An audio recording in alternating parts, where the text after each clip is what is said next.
Good afternoon. I would like to welcome Michael Diemer, Chief Service Officer, the European Central Bank, and Anne-Sylvie Catherine, Director General for Human Resources. And thank you for being here.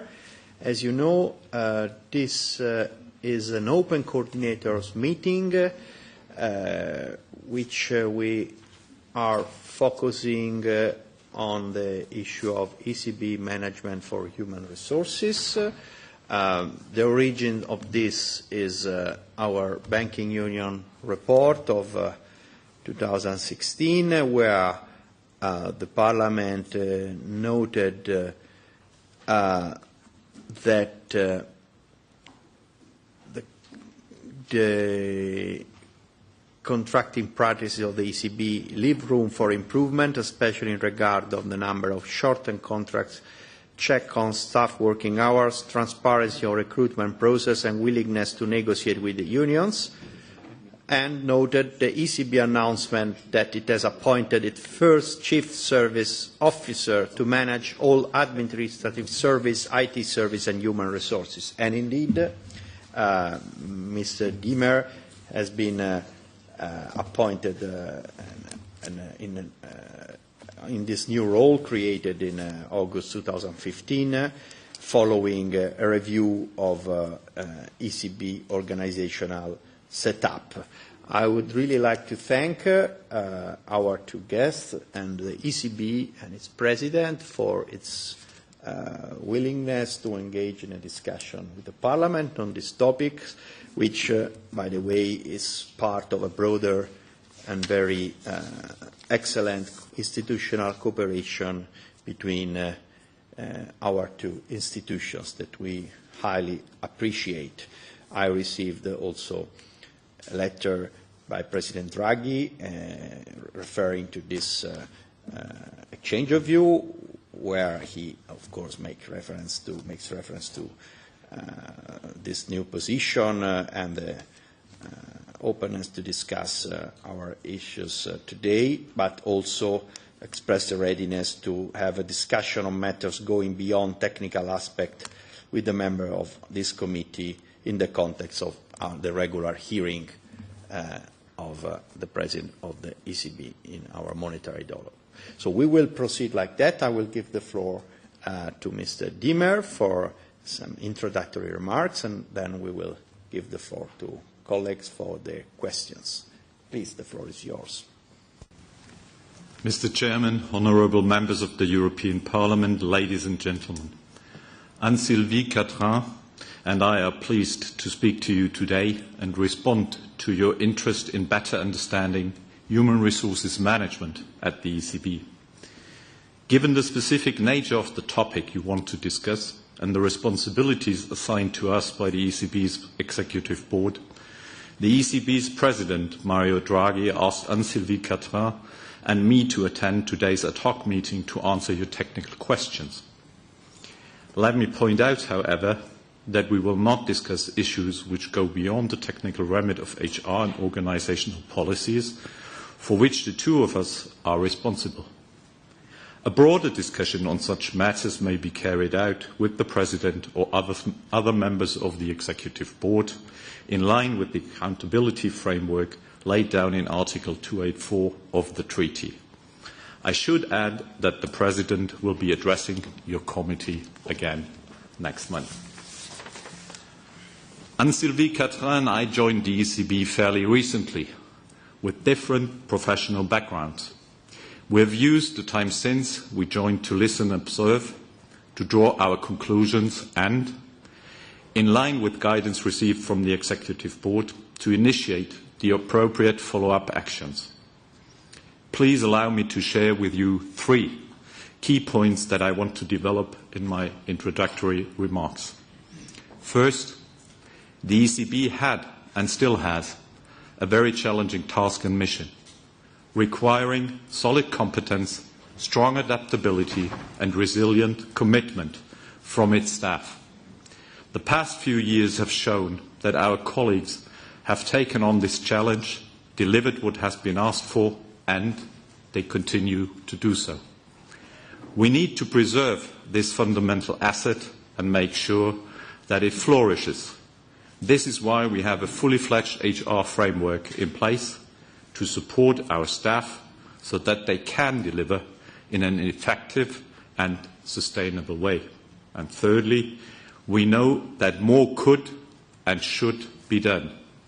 Our efforts to steadily improve our HR framework are geared towards enabling staff to perform in the best way possible. This is also why we're here today, to inform you about our further initiatives in this field. Let me now discuss in more detail these 3 points. Our staff's commitment, a fundamental asset. In recent years, the ECB has faced considerable challenges which it has addressed successfully thanks to the dedication of its staff. First and foremost, we had to respond to the financial crisis and are still doing so. This called for new competencies and the strengthening of existing ones. In addition, the EU legislators entrusted us with the additional task of directly supervising significant banks and overseeing banking supervision from a European perspective, which led to the creation of the Single Supervisory Mechanism SSM. These two challenges have required a major collective leadership effort, also fully involving the national central banks as part of the Eurosystem and the national competent authorities in the SSM context. Staff members from various locations have joined forces to make sure that we could succeed.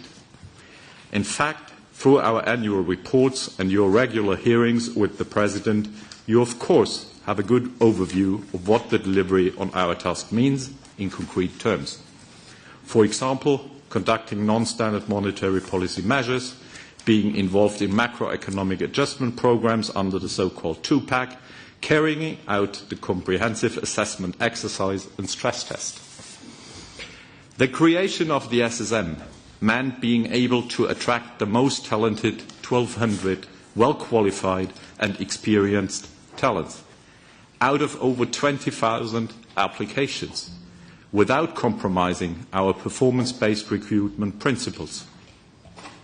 To this end, we organized and conducted roadshows, screened applications, and interviewed the shortlisted candidates. The hiring of these new colleagues also meant providing them with a suitable workplace, organizing the onboarding, training, social and cultural integration activities necessary for them to be quickly able to work together effectively. And during this time, we decided to carry out an in-depth staff survey. Also, the survey comprised more than 90 questions. 90% of staff took the time to complete it, which is in itself a remarkable indication of the degree of staff engagement. In that survey, our colleagues told us that they are proud to work for the ECB because they believe in our mission and feel inspired to work for Europe. Their engagement is in fact higher than that of a benchmark group of international institutions. In addition, they feel that they are being kept properly informed by management and they value their training opportunities, remuneration and tools to do their jobs.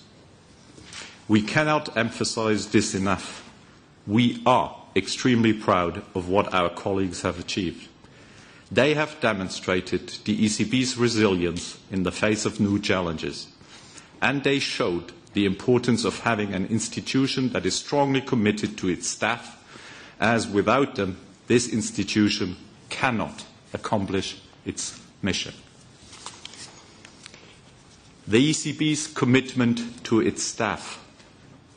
Based on the feedback we received through the staff survey and in view of the high number of applications we received, we believe that we do have a good and competitive HR framework in place and that we offer a work environment which fosters diversity and is supportive of our staff members' needs.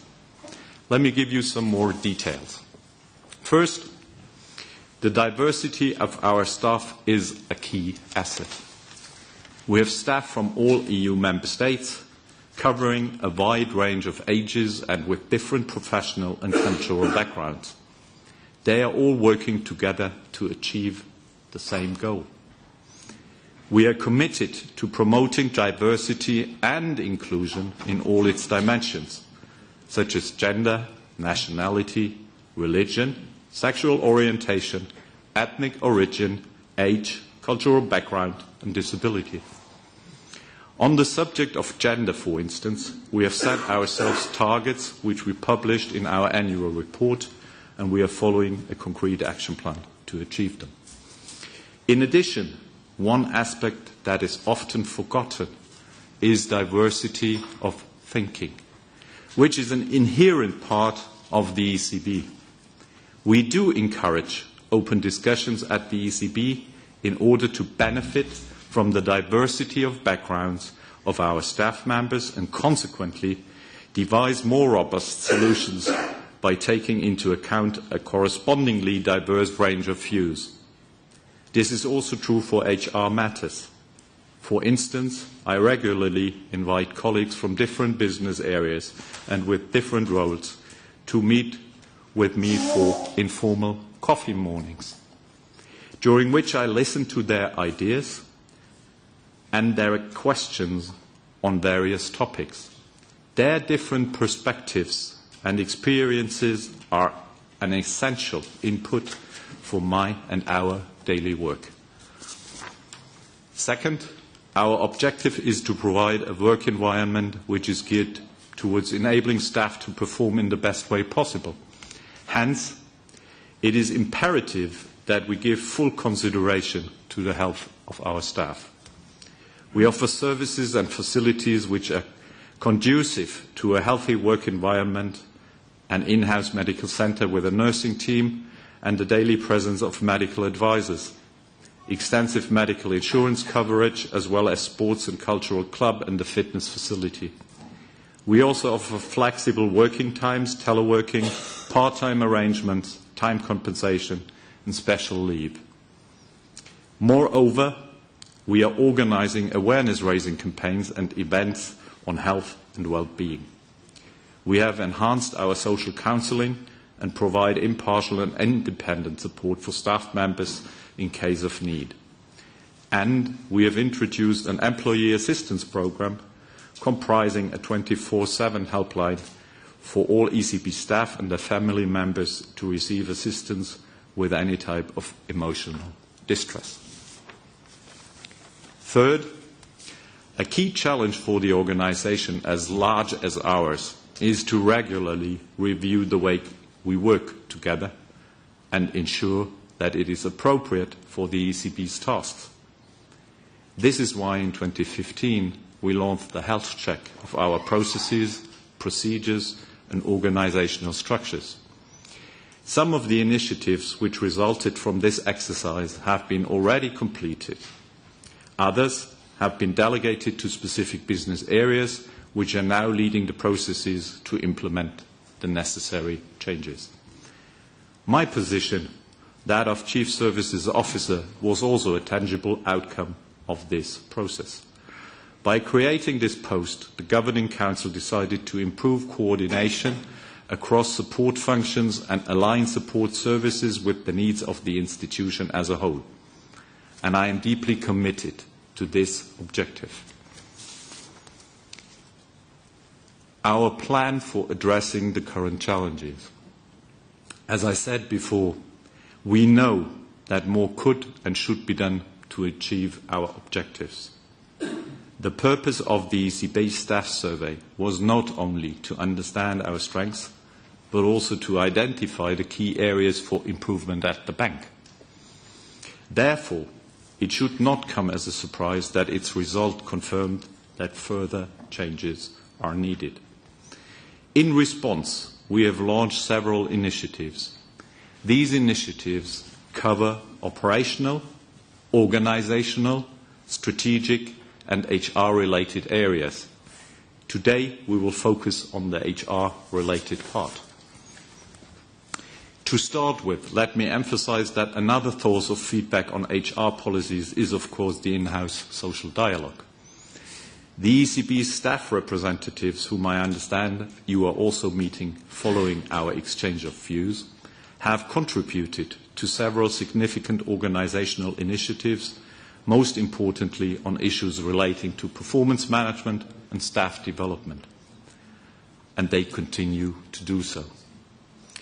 In addition to their formal involvement, through which we seek their views on any changes to our policies which could affect staff, we regularly meet with them at all levels of our institutions, including an annual meeting with the Executive Board.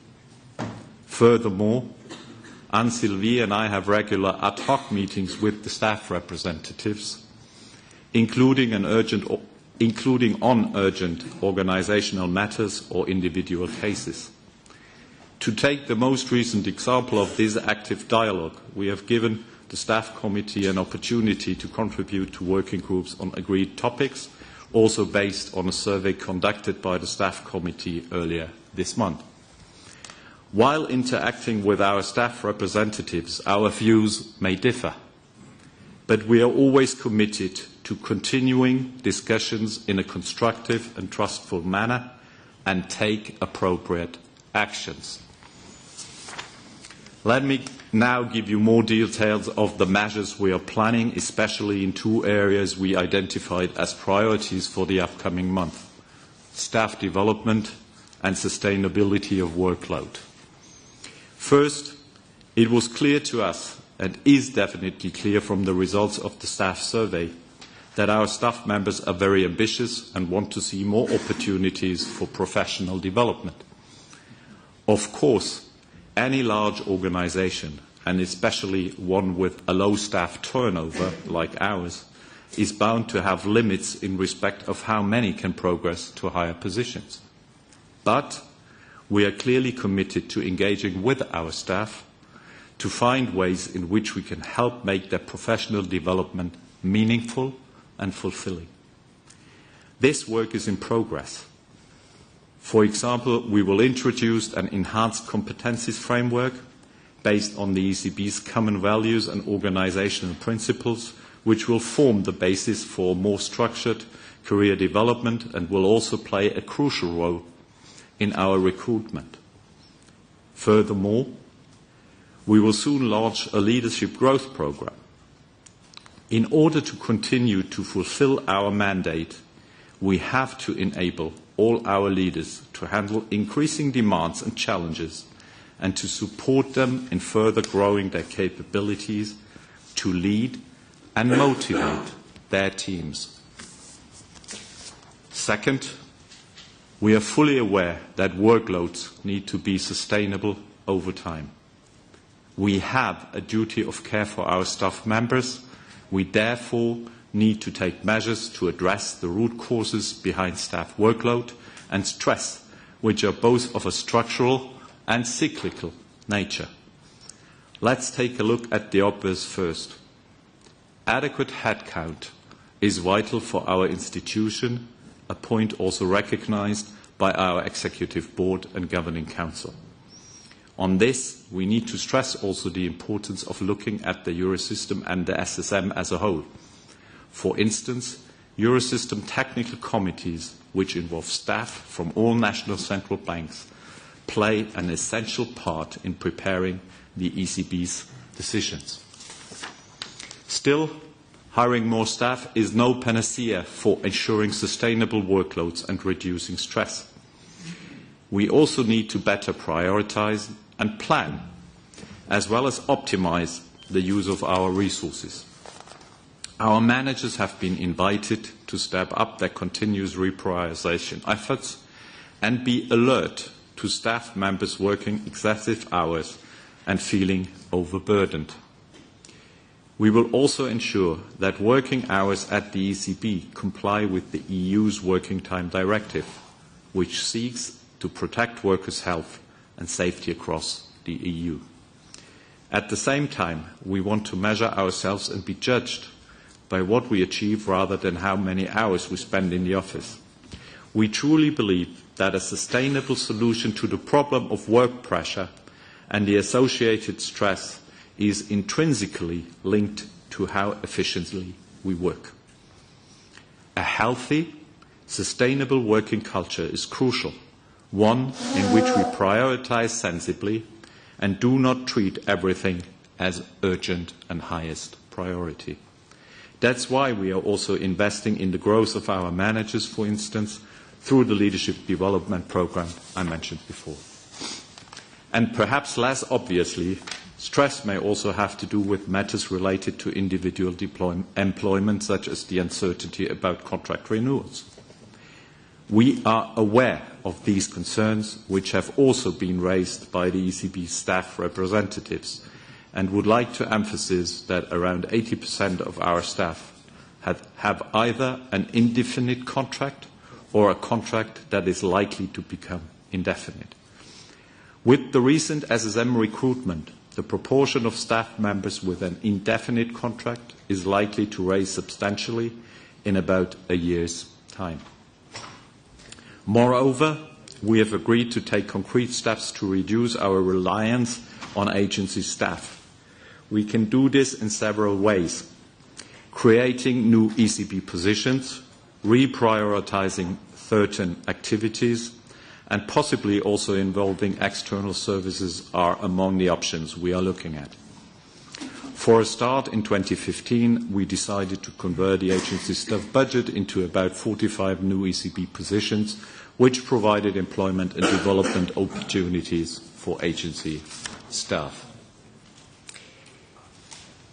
As I said at the beginning, the ECB has to handle a very challenging task and mission, and to keep pace with a steadily evolving economic environment.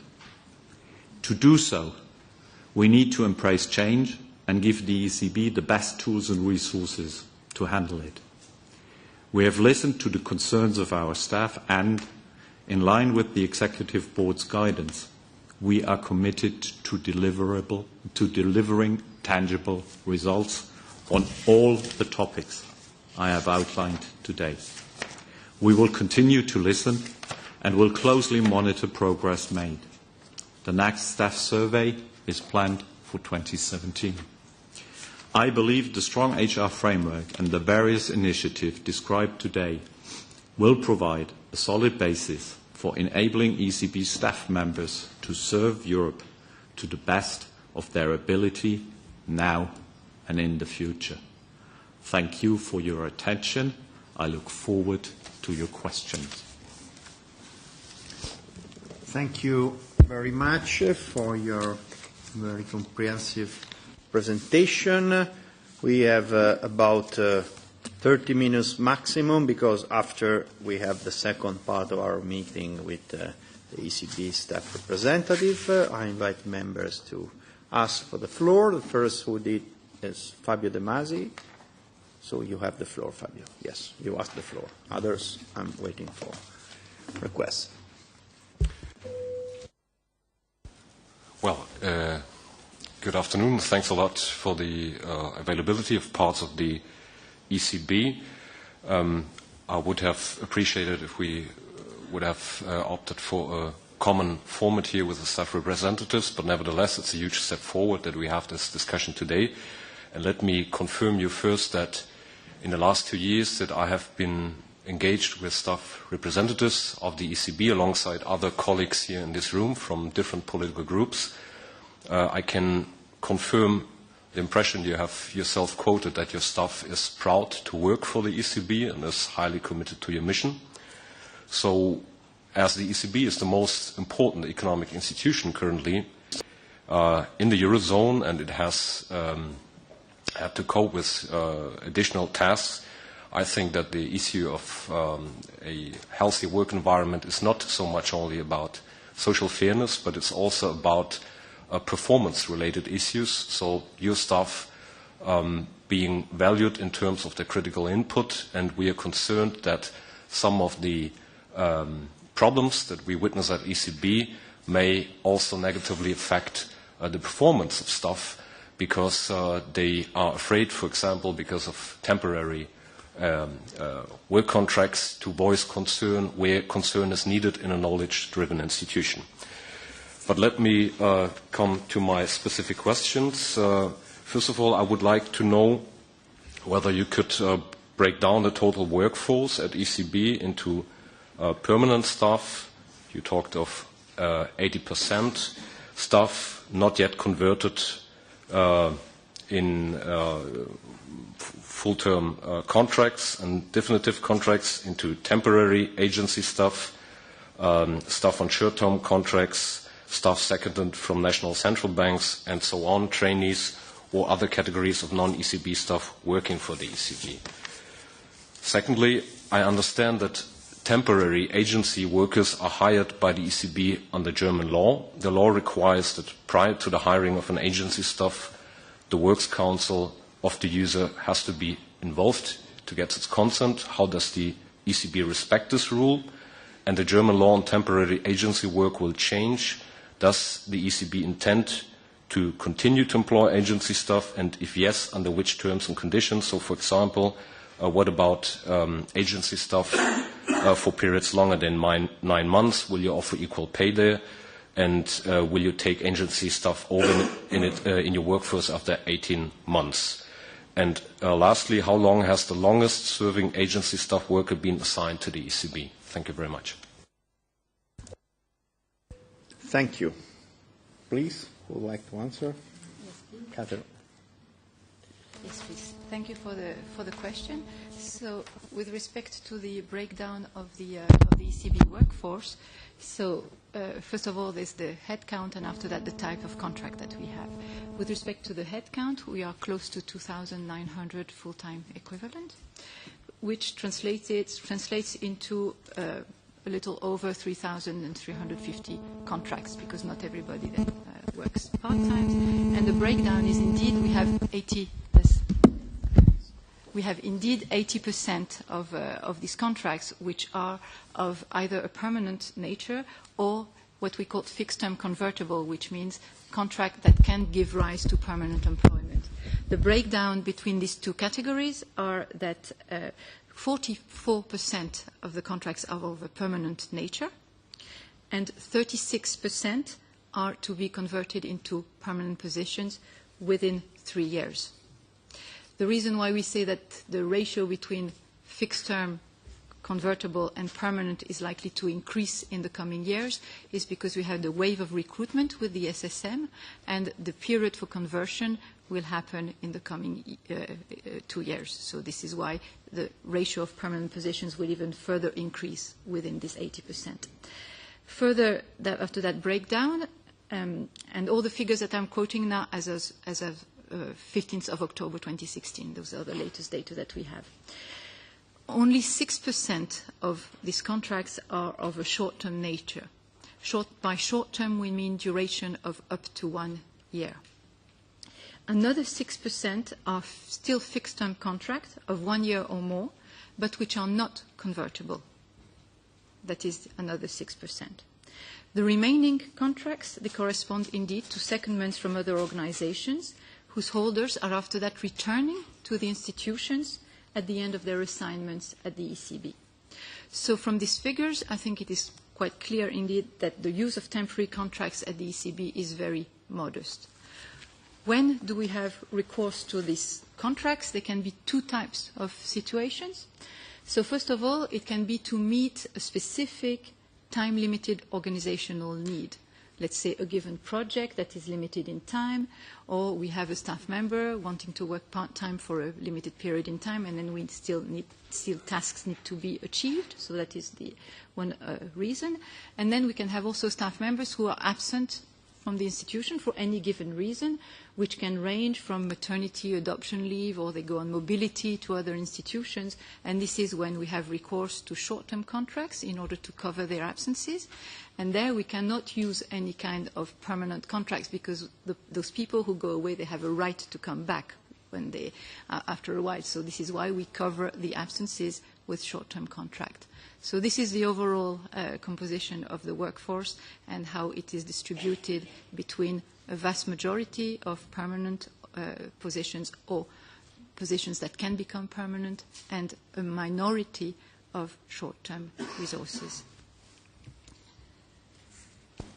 And perhaps to add on the second part of your question in relation to what are we going to do about the German AUG. So first of all, let's start where we've embarked. Back in 2015, we agreed with the Governing Council to convert some of the agency staff in the mainly administrative areas into full headcount positions. And following this measure, we are currently looking into long-term tasks performed by a number of contracted staff at technical and professional levels. And we will enter into a dialogue with ECB staff representatives on these matters. For example, for a substantial part of IT-related activities currently performed by agency staff, the intention is to procure managed services in the future. On the other hand, there is an ongoing endeavor that has also to be seen in the context of the draft of the new German AUG. So therefore, we have currently assessed our agency workers' workforce, and we will come up with a suggestion to the Governing Council to move at least alongside the 3 points that I have given in my introductory remark, i.e. which of them need to be performed into long-term, fixed-term workers at the ECB headcount, which of these tasks could be looked at under a 9-month, 18-month related perspective. So we are fully aware about what is going on currently in the AG. And lastly, whether or not we would use managed services to fulfill pieces of the current work. Would you still be able to address the last question on the longest serving temporary agent in your institution? From a consulting point of view, it is, as you might anyway know, about 6 years plus. Thank you. Other questions? Mr. Bullman? Yes, I could add on my colleague, and thanks also from my side for coming and discussing with us issues at stake. What you see here is colleagues from the Employment and the Economic and Monetary Affairs Committee. What we do in our everyday practices when we talk to the representatives of your institution, I can say, President is here for the colleagues present, that we honor a lot the institution, the work of the institution, and the use of this institution and its policy, not always but most of the time, for the European Union. And you see here the defenders of the institution, especially also in a German context, which is not always easy, as you will know. This is to make clear from what position we talk, and that there is no interest in mixing things in a way where we produce a bad reputation for the institution. So this is not the intention, you can be assured. But I have to admit that I am serving on this committee since 1999, and complaints about practices in labor relations were multitude from the very beginning. And of course we have to ask ourselves, how come? And should it be like that? And can't we develop practices where the role of the institution is also, and the importance of the institution is also mirrored in its internal practices in a way that people cannot only be proud and committed to their work, but also satisfied with the role of employees and being involved in relevant ways in decision-making processes as relevant. Questions. We cannot understand how labor law practices come into existence. Of course, you are an independent institution, but why did you, for example, decide not to apply EU Commission or EU institution labor law, which could have been possible, and why was that decided? And what else is your source of originating labor law practices? How do you do that in practice, and what is the justification for that? Very specific question, if you hire, according to German law, agency temporaries, normally that German law tells you that you have to involve staff in this decision-making. How do you do that? Is staff committee involved in relevant questions like that? And if not, why not?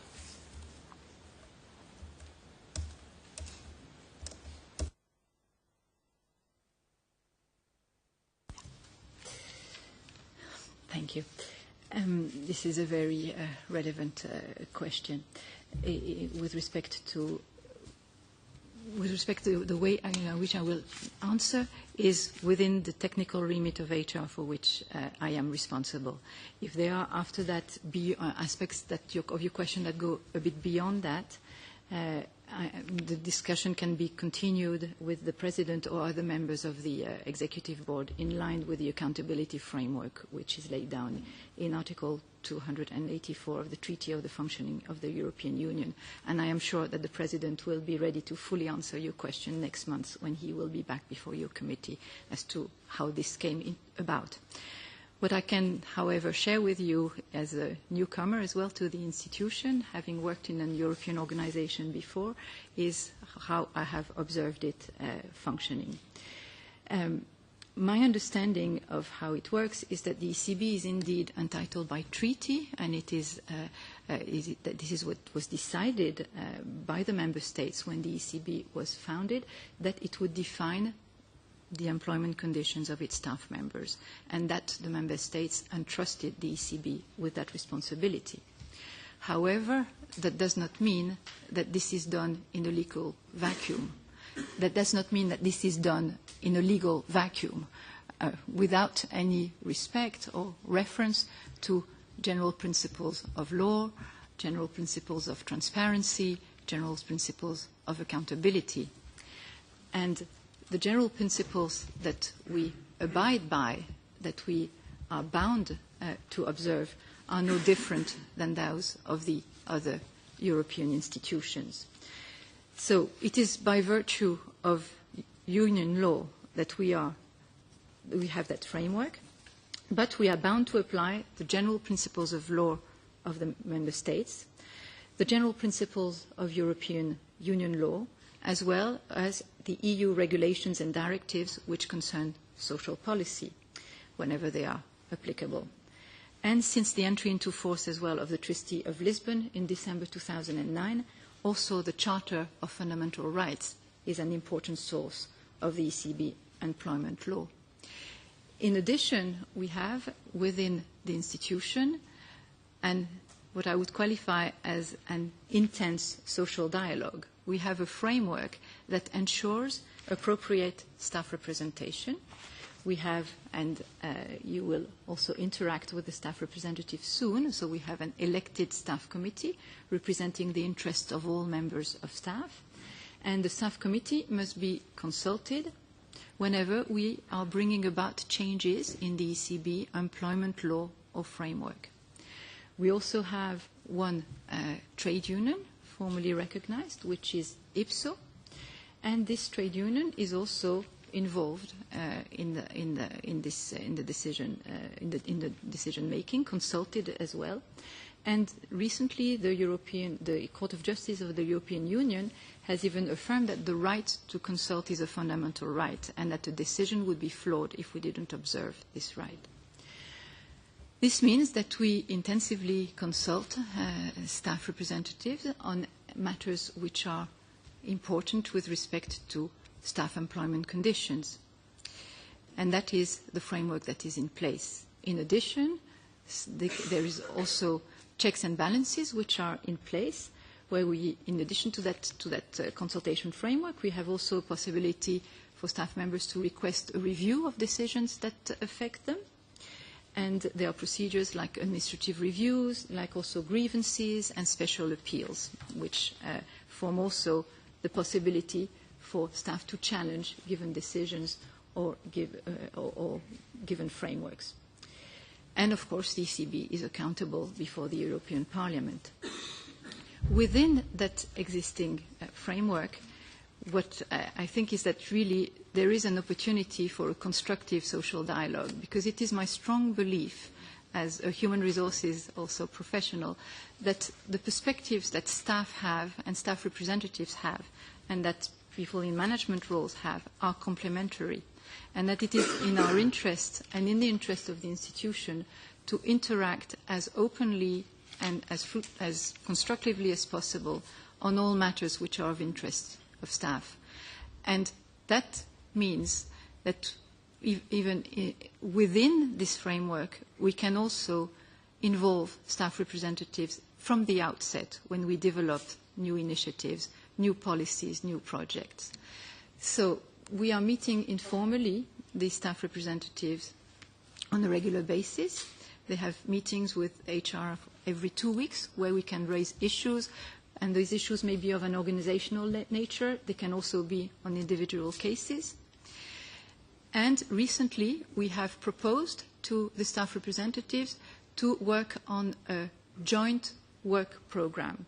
So a work program that we would design together based on what we have seen from the staff survey, based also on a survey that they have conducted recently, which have confirmed a number of the issues that we know we have to work on.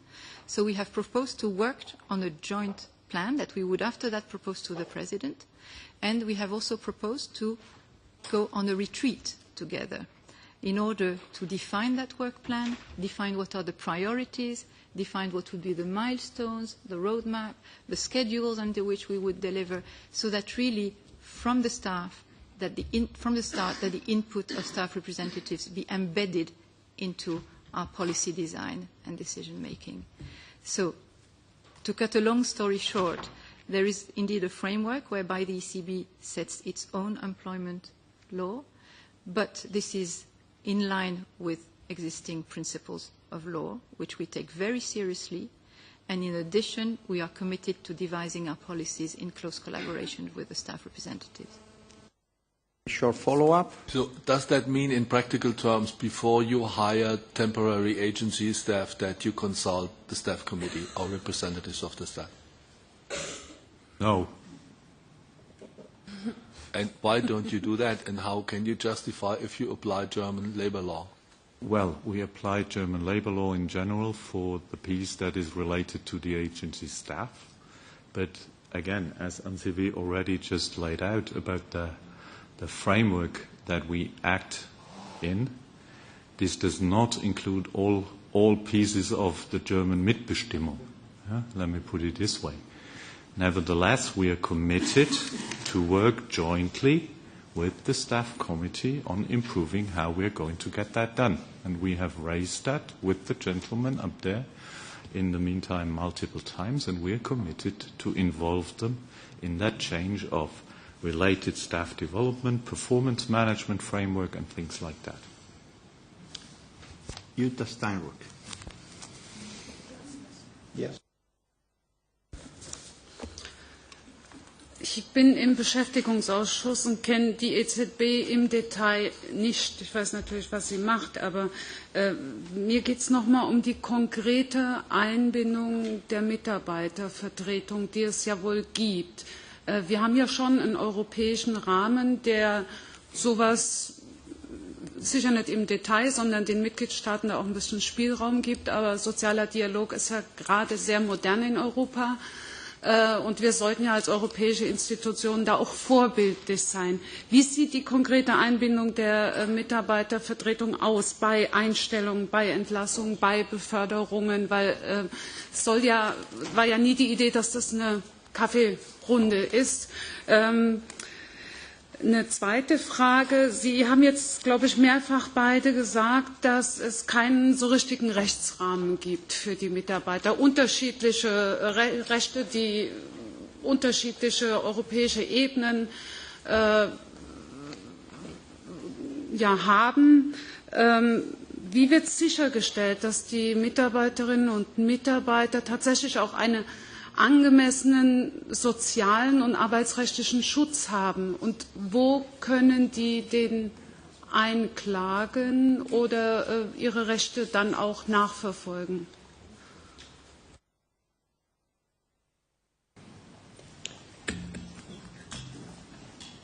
Ich würde gerne in Deutsch antworten, but as a courtesy to all others, I will try to do that in English. I think we have not said that we are not bound by any legal frameworks and things like that. We have said something completely different, and for the sake of time, we're not going to repeat it twice, but we are happy to really state that afterwards. If you look at the staff survey, people are proud to work at the ECB. And people is the biggest asset that an institution like ours has. So therefore, it is more than natural that we're committed to the development, the well-being, the progression, the growth of our people at the ECB. Natural. So therefore, whether we have to apply local law from one country or the law framework that has been given to the ECB, which we have filled with all the necessary, I believe, necessary things from an ethical framework to a clearly performance management framework, a commitment to staff development and others, is not just dependent on how you involve for a decision-making and agreement staff representation. We are clearly committed to involve them and consult them in all relevant areas that are of concern to staff. And I can say over the course of the last 10 months, at least since I am there, and especially over the course of the last 2 months, we have hopefully embarked on a journey that really takes that consulting notion as it is and makes sure that we not just carefully listen, but take respective action that takes into account what we have learned from the social dialogue with our colleagues from staff representation. So we are taking care. Very shortly, yes. Meine Fragen waren nicht beantwortet. Was ist die konkrete Einbindung der Personalvertretung und wie wird sichergestellt, dass ein Arbeitnehmer tatsächlich auch seine Rechte einklagen kann? Well, first of all, we make sure that we consult on all relevant HR-related matters, that staff representation. That is part of our framework, and we do that. And if we don't, the people can come and talk to me, and I will make sure that we do. Are we always perfect? For sure we're not, but we're going to improve. Secondly, staff as such has all legal means to really address if for whatever reason we don't or they don't believe we treat them adequately in whatever respect, to raise that at each and every level within the ECB and as a final arbiter go to the European Court of Justice. So we have that all in place. There are clear measures in place. Thank you. Last question, Alfred Sand. Could you please repeat, sir, how decisions are taken to shift people from, or to promote people from having a definite contract to being on the permanent establishment of the bank?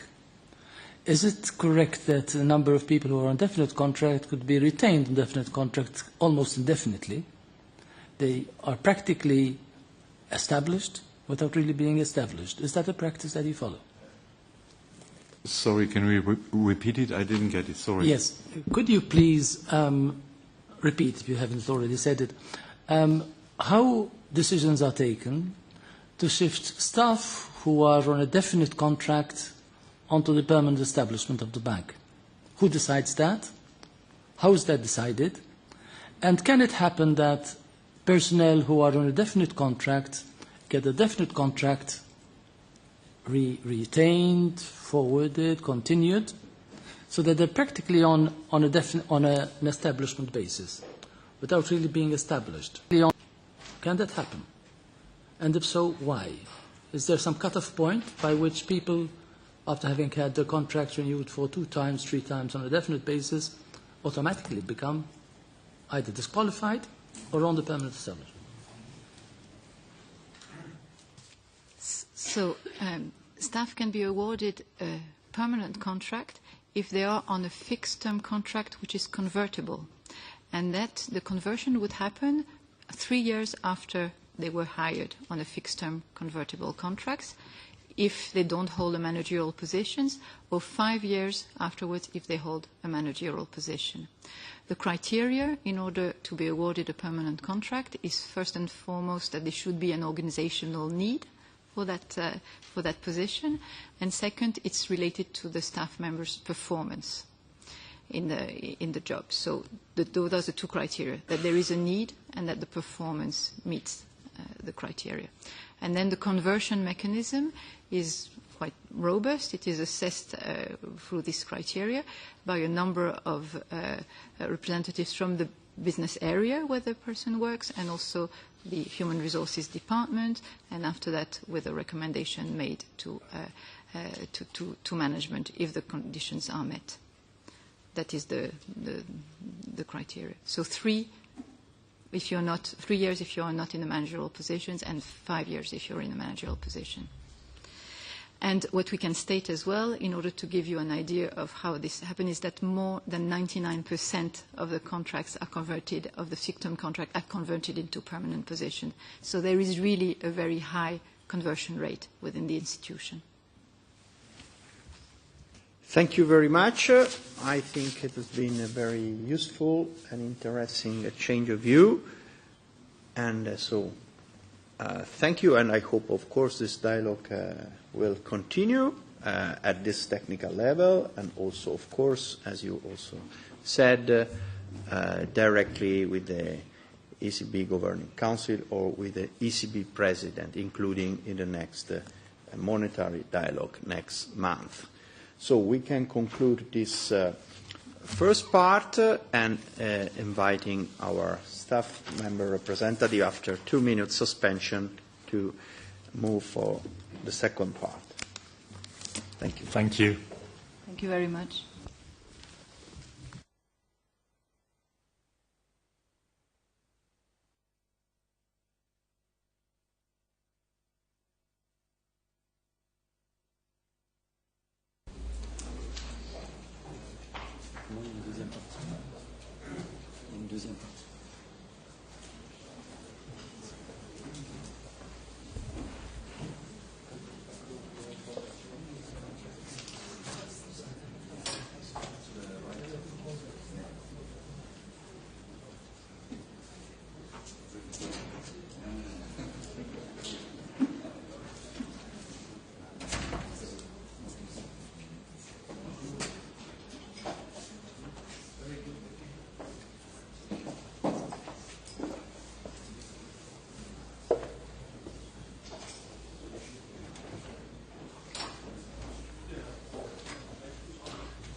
So, dear colleagues, let's move to a second part of our meeting. I would like to welcome Johannes Priseman, President of IPSO, International European Public Service Organization, and is in few moments joining us, Carol Bowles, spokesperson of the ECB Staff Committee.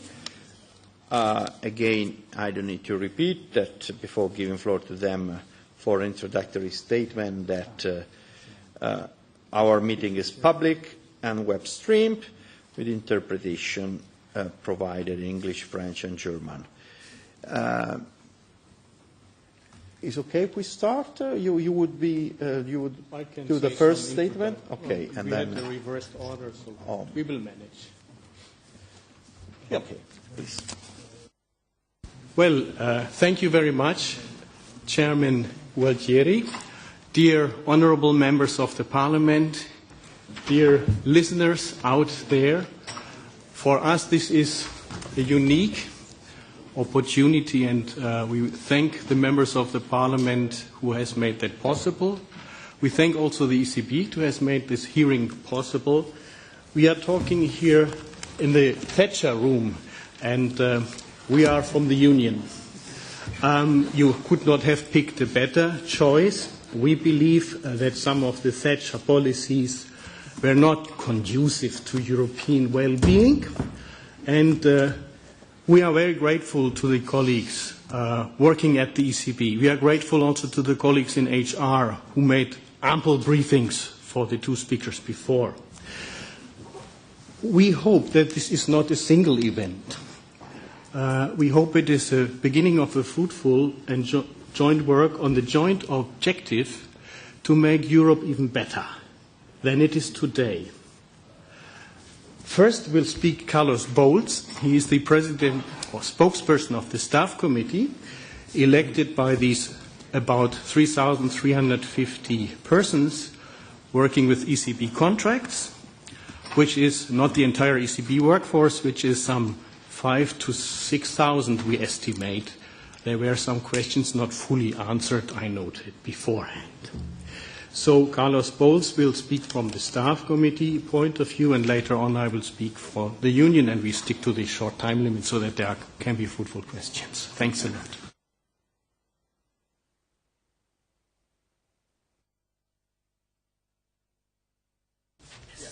Okay, thank you very much. Thank you very much indeed. I mean, for taking the time, all of you, to invite us today. As you can imagine, we are very honored to talk to you.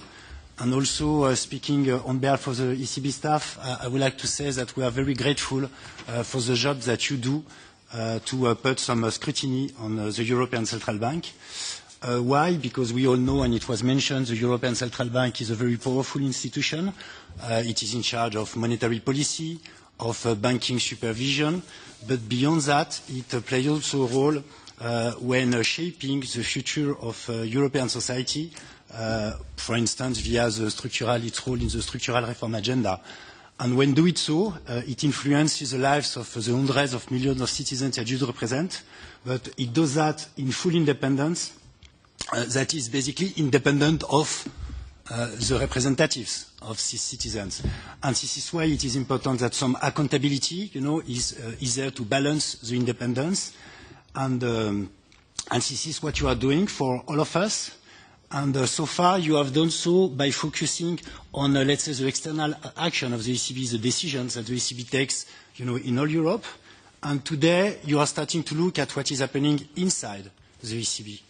And I would say that is a very good thing to do, because, of course, what is happening inside has an impact on what you will see outside. And we, as staff representative, are very much,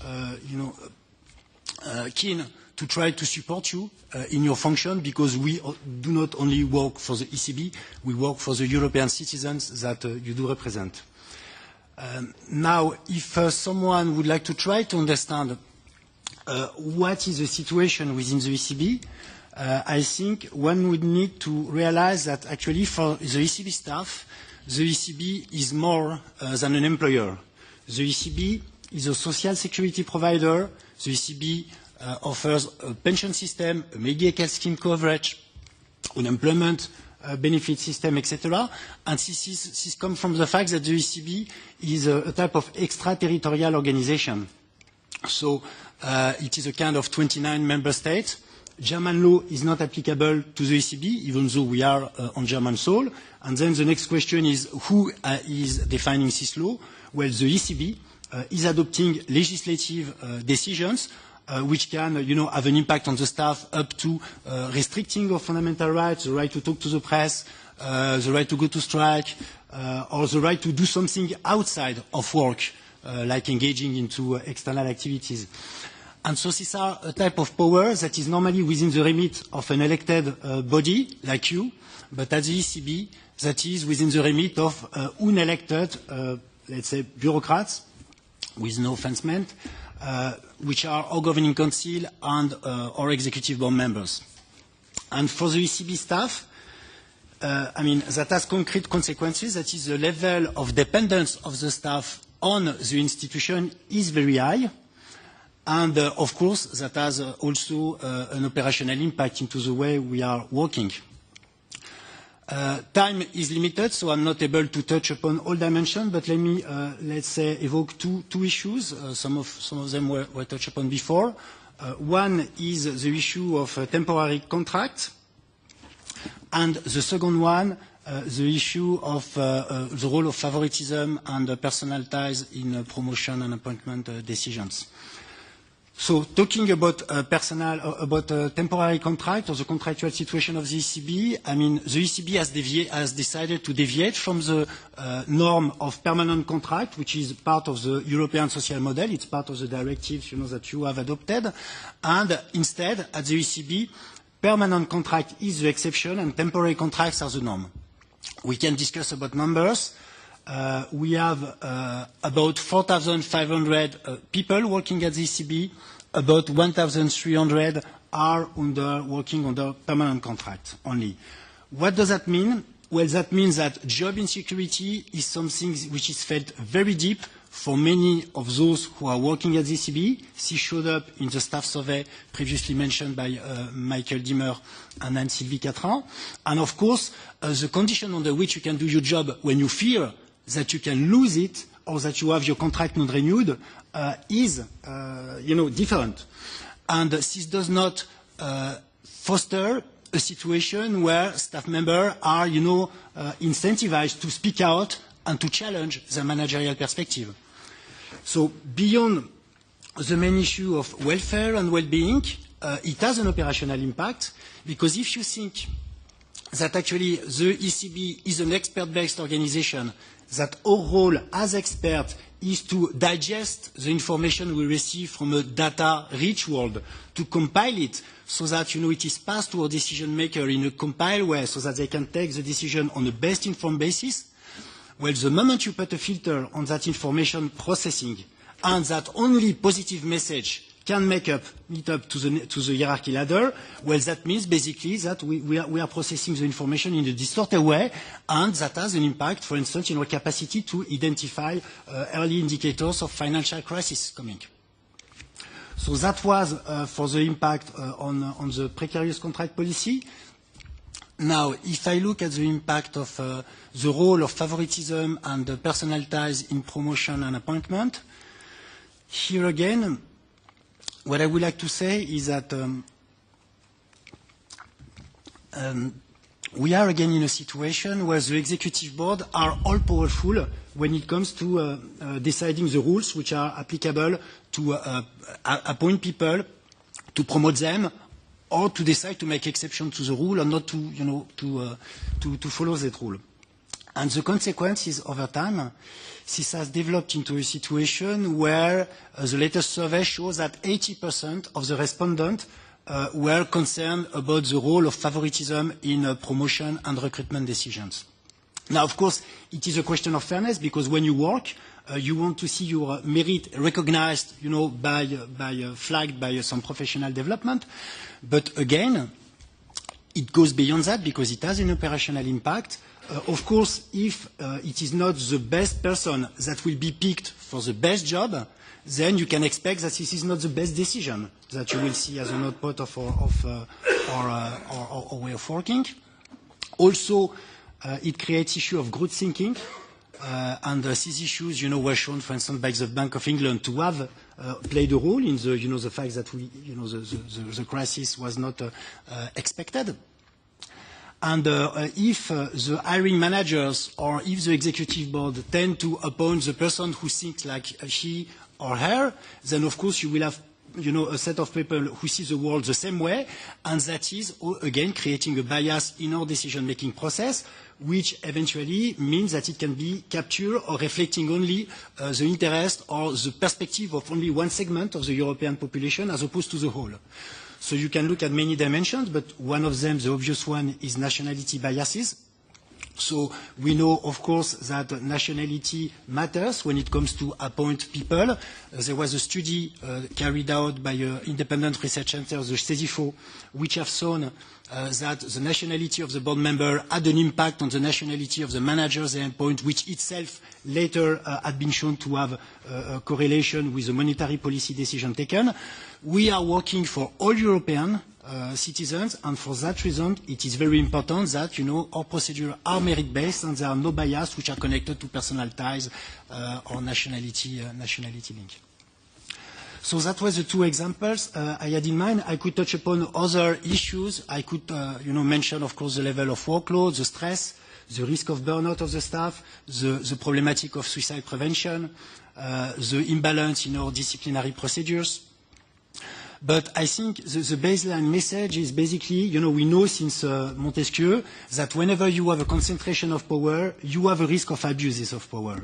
And what I would like to say is that at the ECB, due to the independence, the concentration of power is very high. Now, what can we say? What can we do? Well, basically, we can rely on you because you keep the ECB, under some form of accountability. Nevertheless, you do operate within the treaties. They are not perfect, and that has some limits, that puts some limit in terms of the scrutiny you can put on what we do. And this is where, again, I can say that we, staff representative, we are very willing to support you in your function. And I'd like to say that actually, if you look in terms of, what is the role of a staff representative, well, it's basically precisely to bring some counter power, to the power in place. And we are doing that. I mean, as you can see, we do not fear to pass negative messages, and even if the top management does not like to hear negative message, it is a good thing that these messages can be passed.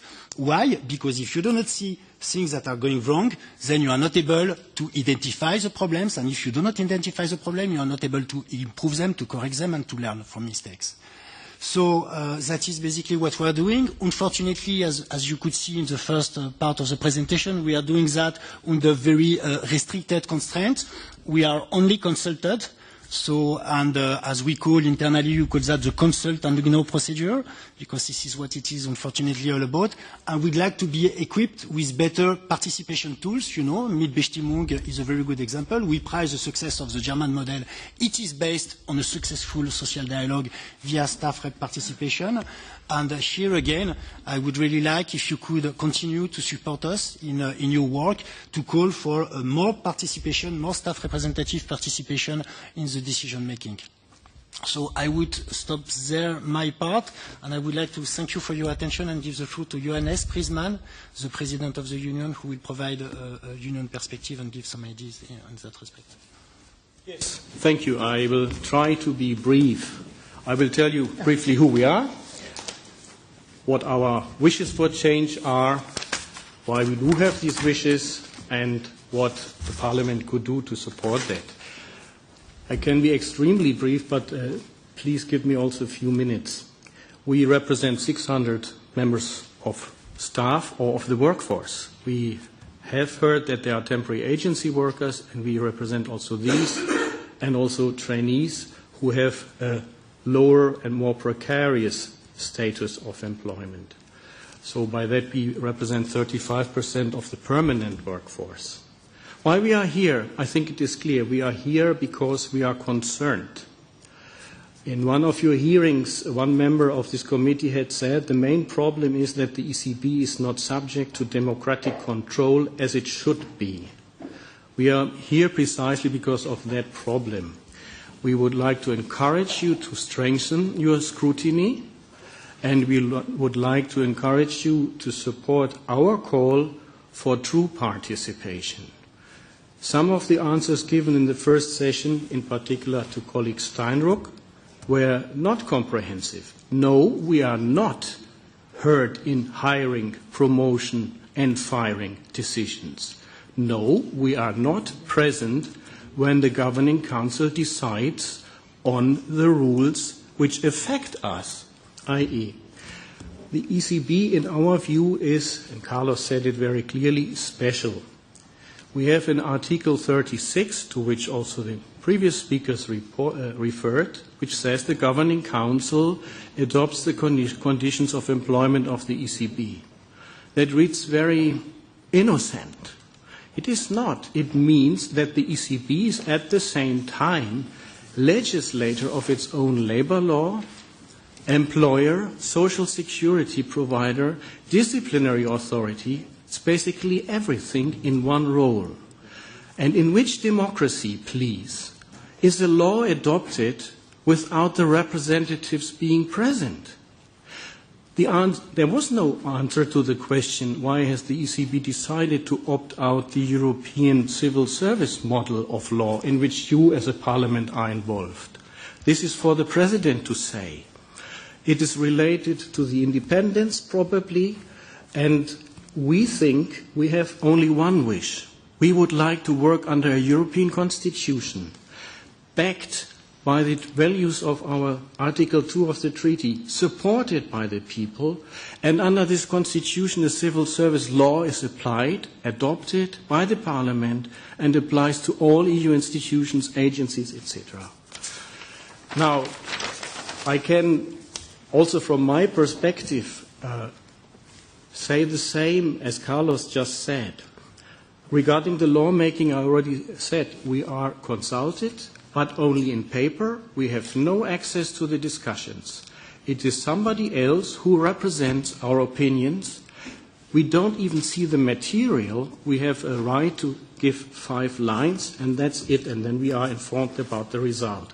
This is not an orderly lawmaking, in my view, when the other side is not heard, let alone that there is no negotiation, but that is to be fought by the union members on the street. And I can only call my colleagues, join the union and fight for your rights, also with the parliament's support or whoever thinks it is a good thing to have balance to power. Regarding the governance and staffing, we have not heard the complete story. We have not only the 3,350 staff, we have also the agency staff, around 300. And we don't think it is a good policy to outsource any agency staff. If people, the answer was 6 years plus. No, it is above 10 years, 12 years where the people work under agency staff contracts. And that is far too long. That is not temporary agency work. And that's because in Germany the law is extremely flexible and, in my view, not in line with the EU directive. That's for the Commission to take up. And the new proposal is also not in line with the spirit and letter of the directive. That's for the Commission to take up. It's the guardian of the treaty. Now, comparing now with the term contracts, our master institution, the Bundesbank, has 9,600 positions, of which 126 are term contracts. That's a different figure than 80% of the staff. Of course, the ECB offers very good conditions, and it is of course right what Madame Catrin said, that you have term contracts to replace staff who are on secondment, etc., etc. But the Bundesbank apparently solves this differently, and there are ways and means to solve it differently. We have spotted at the level of the Governing Council a huge and long-lasting reticence to properly staff the ECB, and that has to be looked at. And concerning the rights of the staff participation and representation, I already made the points. We are not involved, but we should be involved, and we think staff representation at the hiring, firing and promotion is something which does good to the ECB. The staff rules speak about whistleblowing rules, but we haven't found these rules for the protection for whistleblowers at the ECB. I think it is obvious why you should be concerned and interested in our wishes, because it is not tolerable if the ECB, as part of the Troika, refuses to speak to the trade union and social partners. This is not Europe. This is not the European model which we have. It's not Article 2 of the treaty. Furthermore, we see, as Carlos elaborated, a risk of undue capture by national and particular interests. We need to have the whole spectrum of society represented in the ECB's decision-making and thinking. So what could you do to follow up? First of all, we suggest and hope that this hearing is not a one-off. We think that what the ECB decides is a matter of material lawmaking where the Parliament shall take an interest. The materials of this lawmaking should be all public, requested. And we suggest that together with the Econ Committee, the Employment Committee makes a survey and compares the ECB's condition to the standards of European public service and public service at all. A 3-year contract, a 3-year probationary period, a 5-year probationary period disciplines the members of staff easily and makes them subservient, and that is risky. So that is one proposal which we have. Look into that and work towards the Constitution, work towards a unified European civil service law applying to the ECB.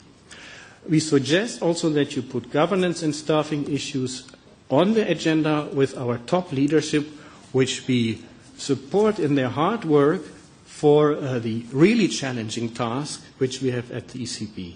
So kindly support our claims for full transparency of the ECB's lawmaking on individual and collective labor law and social security law and disciplinary law, access to staff and their representatives, staff representatives and union representatives to the decision-making bodies, governing council and board when they decide, stronger participation rights, as was asked here by the committee, a sounder staffing, putting an end to the use of temporary agencies, but not by throwing those colleagues out, but bringing them on board in a fair checking and vetting process. If they have worked for 10 years with us, they can stay on, I would say.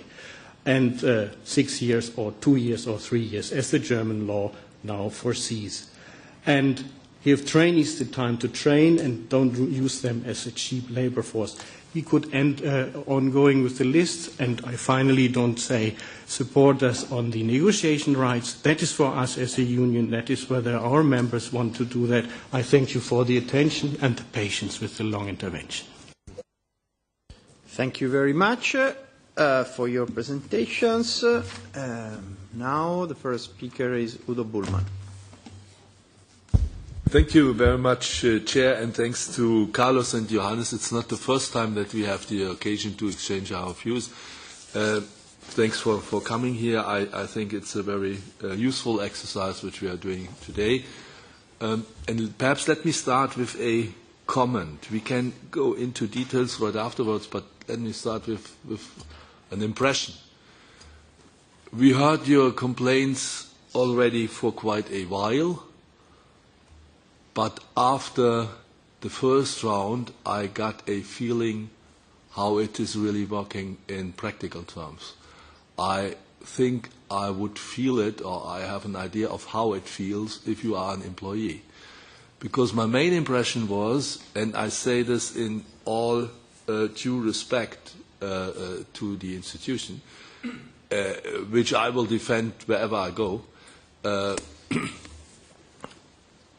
participation and inclusion is obviously not understood as a right of the employee which is guaranteed by a legal act, by constitutional rights, or by a statute of an institution. It's more or less a gift which is granted in a way and only to an extent that hierarchy has decided.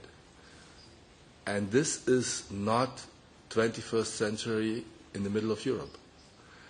And we have seriously to think about a way, a constructive, of course, way, to develop a institutional discourse in which we can reshape that. Because it would be to the benefit of the institution, it would be to the benefit of the output of the institution, insofar for everybody in Europe worthwhile to investing ourselves in that. And I could only say I could recommend to the coordinators to go ahead and discuss the results of the hearing of today with each other and make proposals in that direction. A concrete question. How many employees are directly employees of national central banks, and how did this develop during the last years? Is there a danger? Because what we want to see, of course, is a proud and self-confident European civil service attitude and not a delegation system, and at the last renationalization of the work in your institution. Is there any danger with that? We heard, if I'm heard carefully enough, it is 6%. I don't think that this is the really big danger, but it could be. It depends where you place them. These are the so-called ESCB-IO contract, ESCB for European System of Central Bank, IO international organizations. If it is 6% of 3,000, you can calculate it is not the big thing. The risk of capture of partisan interests is rather from the higher ranks, and the study Carlos referred to was quite telling in my view. You can never exclude that here and there are people parachuted in or claimed, but I haven't heard a lot of concerns on that. Yes, thank you very much, Mr. Bullman, for your question. So I think in terms of, the role of national interest in the decision making, this mainly comes from the governing council. So basically, the ECB is a European institution, but it is owned by the national central bank. And whenever we are talking about, the staffing and the resourcing of the ECB, these are basically the national central bank who are deciding. And here there is something which is a bit like a conflict of interest, so to say, because of course the more the center grows, the less power there is for the periphery, so to say, and there is this perception from governors that if they leave the ECB growing, then that's going to happen at their expense. They are also in a downsizing context, so it is understandable that when they have to reduce the size of the staff, they are also concerned seeing the ECB growing. And this is where we see that at the end that is having an impact on the degree of Europeanization of the policy, because of course the size of the European part compared to the rest is very limited. Now, if I would like to say, also, if I may, just comment on your comment. I think on the question on the legal framework which is applicable in connection with participation, we have heard in the previous session that basically the ECB has to comply with the European framework and that there is a European Court of Justice, and this is very much true. But this is also where the problem starts, because basically what will the judge do is the judge will check whether the ECB has complied with the law. And who is making the law? The ECB itself. So as a consequence of the separation of power, basically, most of the control of the judge will be restricted to ensuring that the ECB comply with its own rules, which sometimes it do not, so we sometimes win court cases.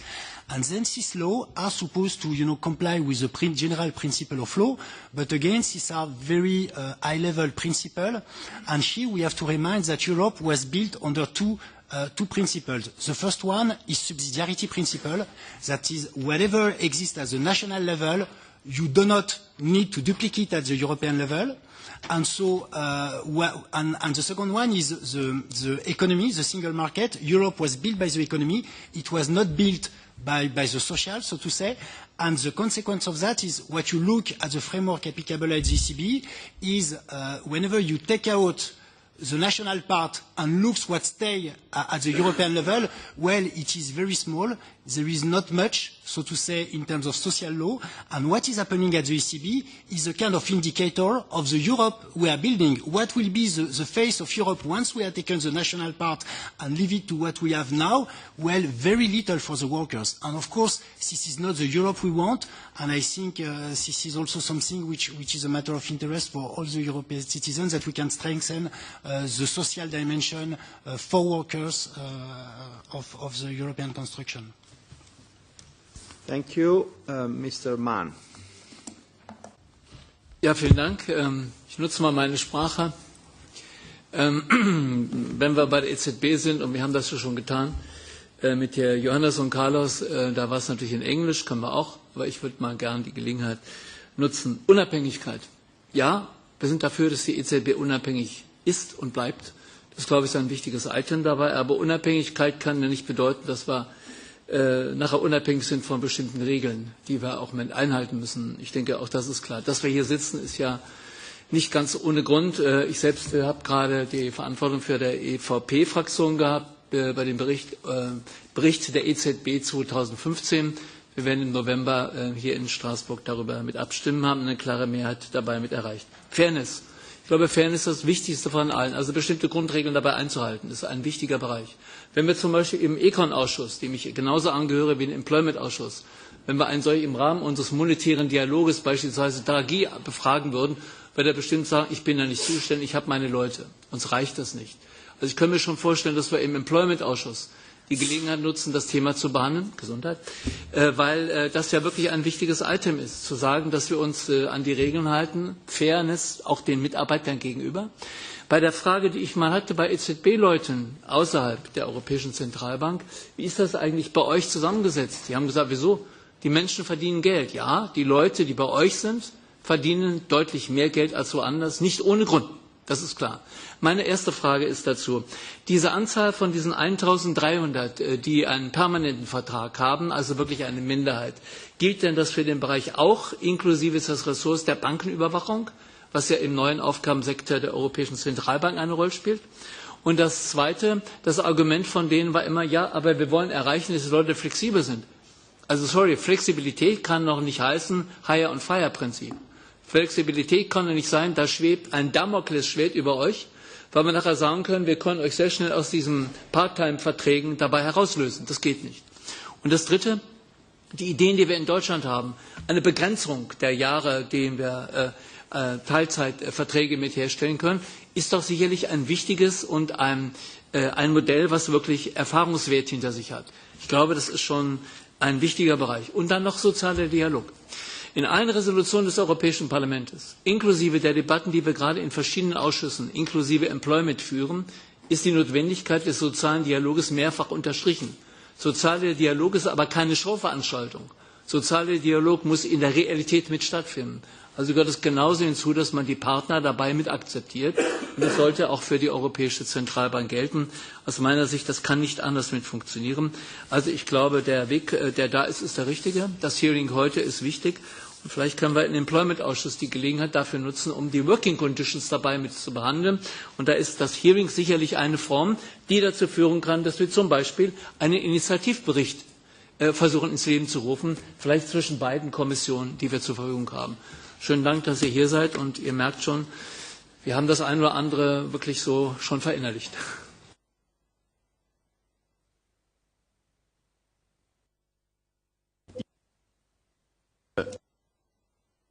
The decision would be taken by coordinators that will surely discuss as a follow-up on this in a proper moment, but please.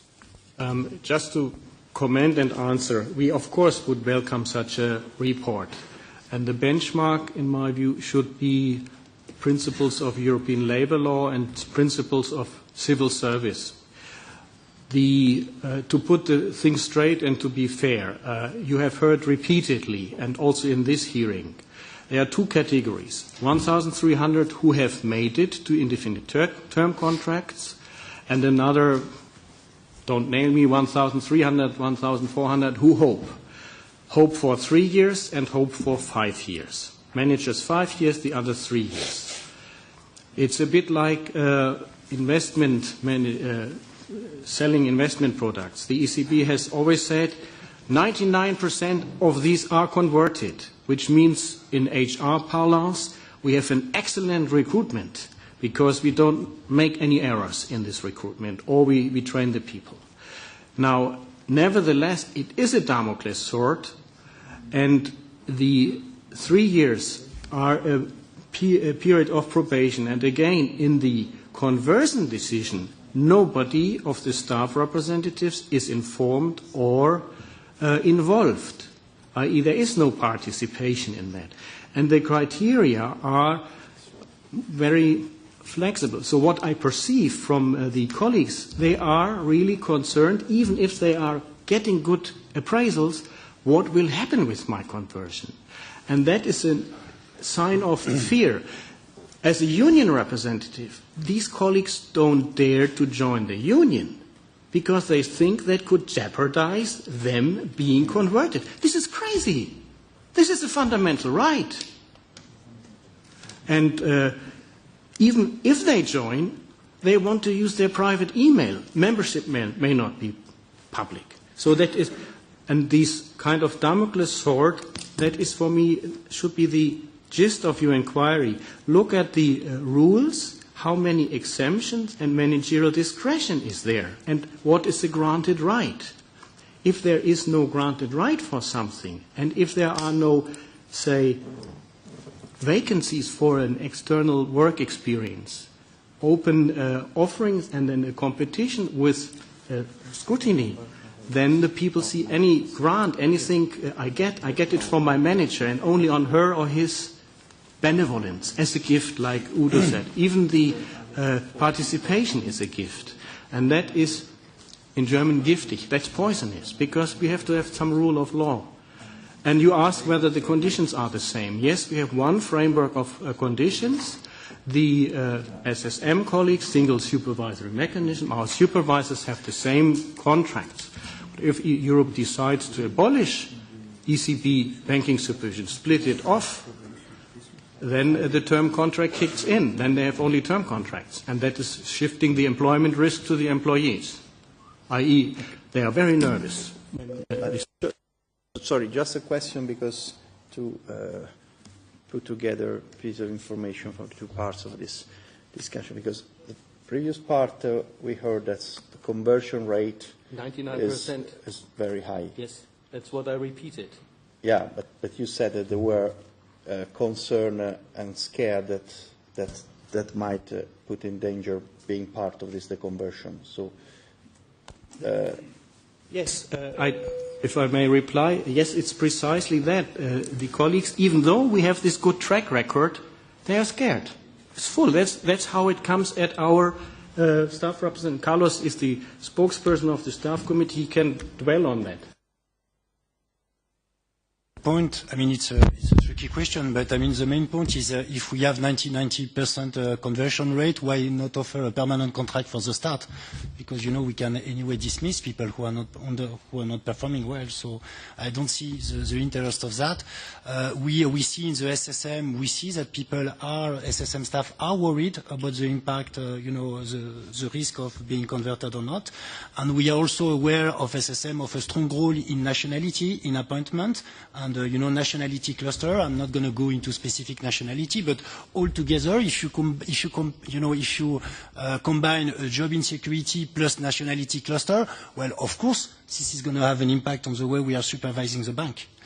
Now, when we look at the problematic of convertible contract, we have to know that, in general, in order to make it to a convertible contract, you typically pass through a chain of non-convertible contract. Just to give you the example of our senior managing assistant at the staff committee, we recently hired her after 9 years of employment at the ECB under agency staff contract, short-term contract, fixed-term non-convertible contract, and then she got a convertible contract. And I say, I trust she's going to do a good job. It's 9 years that she's working here. Can we at least waive the probationary period? Well, HR said no. And in that context, that has a problem, that has an impact on the staff, even though the statistics are different. And I would like just to give you an example that has also an impact on, family projects. Whenever you are a woman, you want to become pregnant, you want to have a kid. Are you going to do that, engage in that process if you are not sure whether in 2 years' time or 3 years' time you're going to have a baby?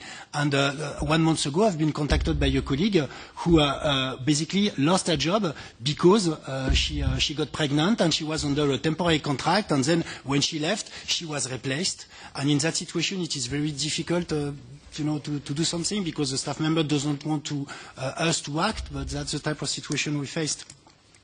And if I may just add something on this idea of after a number of years, the contracts are converted into permanent. I mean, this is in line with the European directive decided, on the abuse of successive contract.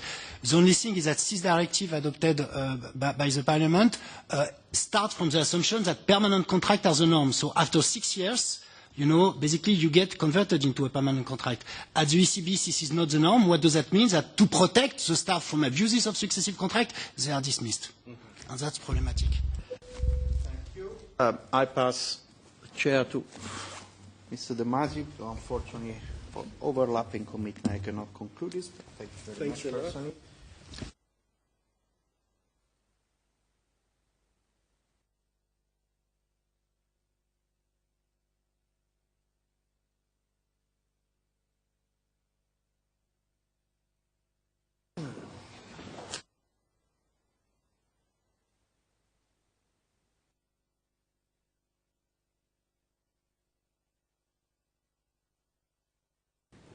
Is this okay?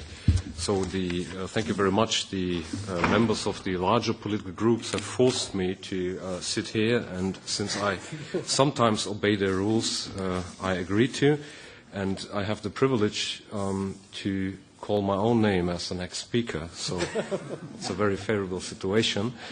First of all, let me say that. I think the fact that members of different political groups who sometimes tend to disagree on certain political subjects have so long nourished a relationship with you shows how seriously we take the situation at the European Central Bank. I think it would be helpful that we get, even in written, some comments on different figures we heard today, because my impression is that there are some discrepancies in what we've been presented and what you claim to be the situation, and I think it would be helpful that we have a better understanding. For example, when we asked about how long is the longest temporary contract at ECB, we got a response of 6 years. Now, 6 years plus, yeah. I personally met a person of more than 10 years. You even cited 12 years, so it would be good to have a clarification here. And I think even for educational purposes of ourselves, on some of the convertible contract-related issues, this would be very helpful for future discussion. So you see that we are basically a committee where you can wake us up in the middle of the night and we can say what is TLAC, Emerald, and so on, but we are not always strong on work-related issues. For Thomas it's different because he also works in Ample. I think at the coordinators level it must be discussed then whether a own initiative report or something else would be an adequate response. But this is exclusively the competence of the coordinators, and they have to see. So my question would be simply whether you could provide us with a written follow-up on the kind of composition of the workforce. We heard 80% are on a permanent basis. Could you quickly comment where do you see the main discrepancy to what has been stated by the ECB, and could you clarify in a written follow-up? Now, what I observed in the first part was some questions were simply not completely answered. That is, you ask about consultants. This is a very hefty part of the workforce for good or bad reasons, probably with good reasons or maybe too excessive. The ECB is the only one who can give you the right figures. What Madame Catran gave you were these 3,350 ECB contracts. And then came percentages, I jotted it down, 44% of those were permanent. You heard it all. The discrepancy or the problems which we see is just this big partitioning into different categories. When I started at ECB, and I started even prior, 22 years almost ago, was no question. As soon as the ECB came into life, there were indefinite term contracts, and the probationary period was even shorter than today. This was changed after consultation, but behind closed doors. So now we have this big number of new hires in the banking supervision function who have this Damocles sword above them, whether it's real or not. That is to be decided individually. I think it is a social fact or psychological fact. So the big difference is in the way the ECB looks at the agency staff, in the use of trainees, in the use of consultancy, in the use of outsourcing managed services. We see that we have far more than 3,350 workplaces occupied at the ECB. So you shall ask for workplaces occupied at the ECB, and then you will get proper figures. And you asked the right question, but the answer was not complete. And I perceive, due to our rules here, or your rules, it is difficult to ask 2 times the same question if you're dissatisfied. Your time is over. You don't dare it.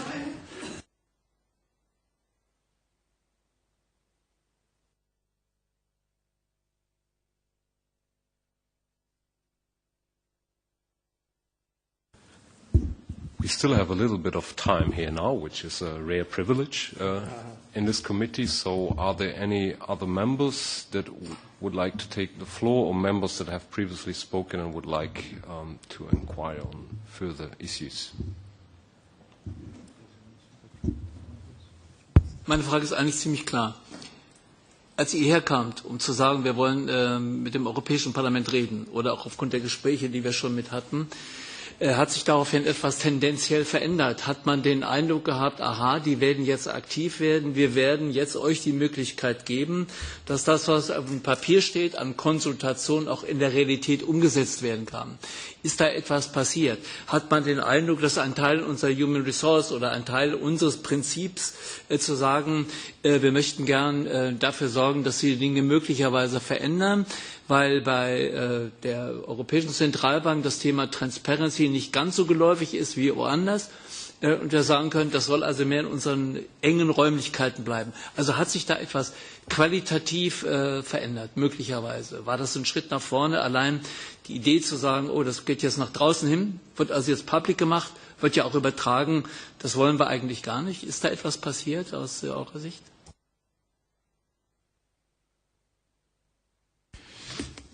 If I may answer, and then Johannes probably can complement, I think over time there has been some improvement, but I mean we have not obtained that really by cooperation, but we have obtained that because the staff representative had to make noise, and then eventually, for instance, after the strike in 2009, we got access to more rights, etc.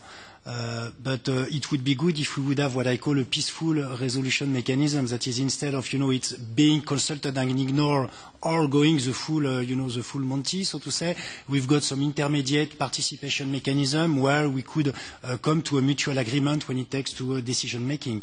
And here I should say, we are not asking for enormous things. When the executive board are taking a decision on staffing matters, when the governing council are taking decisions on staffing matters, it's fair enough that we can be there to provide the staff perspective.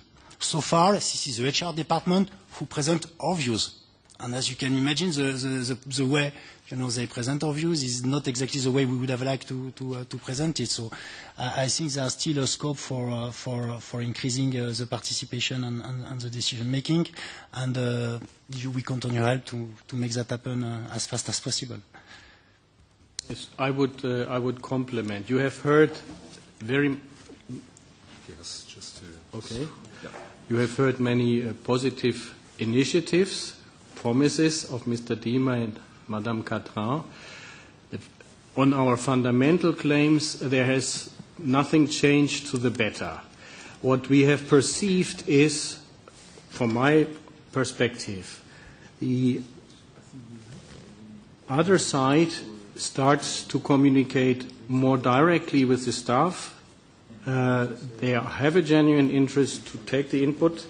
Sometimes we wonder whether this is an effect of our noise, that staff is now asked directly. It's more transparent for all staff. We welcome that. But in the end, the formal procedures, in the formal dialogue, nothing so far has improved. And our claims are basically not from the moon, in my view. And there you got a clear statement. It's for the president. And the president was adamant whenever we said we want participation in these decisions. No, no, no. There is none.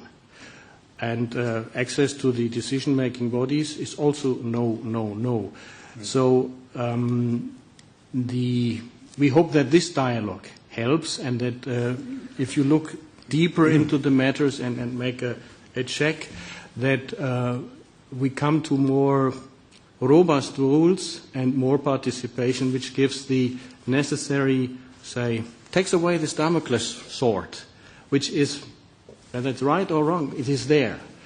And we hope that this dialogue will not be to the detriment of staff, but to the benefit of the entire organization. There are certainly good reasons to have a special say of the ECB in its employment law due to its independence, but it cannot be totally intransparent, and that's the gist. So the big impact on change came more from, say, an initiative of the staff committee, the so-called burnout survey, which was showing really warning signals, to which the ECB responded by a lot of programs, and the proof of the pudding of these pudding will be in the eating when we have the next survey. We hope that it will show better results, but we have a question mark on that. If I may just again compliment, sorry, I think something which could be useful is that if the President Draghi could take a bit more time to basically meet the staff representatives. So far, I mean, dialogue, you cannot dialogue with someone that you don't meet and you don't talk to. So I think we have an annual executive board member. We see Mr. Draghi once a year, 1 hour. I think it's not enough. And if I take, a benchmark, just take the IMF, International Monetary Fund. Here, Managing Director Christine Lagarde met my equivalent, Gamal El Masri, the President of the Staff Association, once every 2 months, half an hour. That would be good to have that at the ECB as well. So I don't see any further indications of members who would like to speak. If somebody disagrees, please signal to me. No.